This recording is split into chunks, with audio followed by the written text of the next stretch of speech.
Salah satu makanan khas Kabupaten Pali yakni ikan segarulung, yang artinya segar dari asal Tanjung Kurung, yang merupakan desa Tanjung Kurung yang banyak ikan.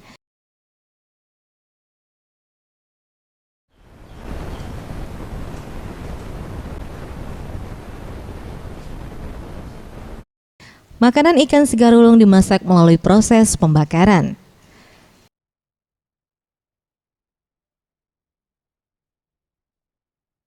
Salah satu pembuat makanan ikan segarulung di kawasan Talang Pipa, Kecamatan Talang Ubi, Milawati menjelaskan bahwa ikan segarulung diproses melalui beberapa tahapan, yakni pertama ikan dibersihkan, selanjutnya dicampurkan dengan bumbu yang sudah diolah, dan ikan yang sudah dibumbu dibakar sekitar 1 hingga 2 jam.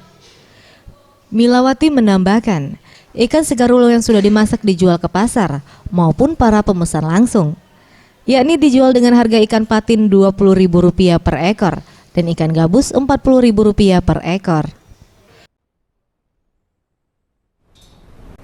Ikan itu bumbunya tuh di dalam, jadi ikan dikorong itu.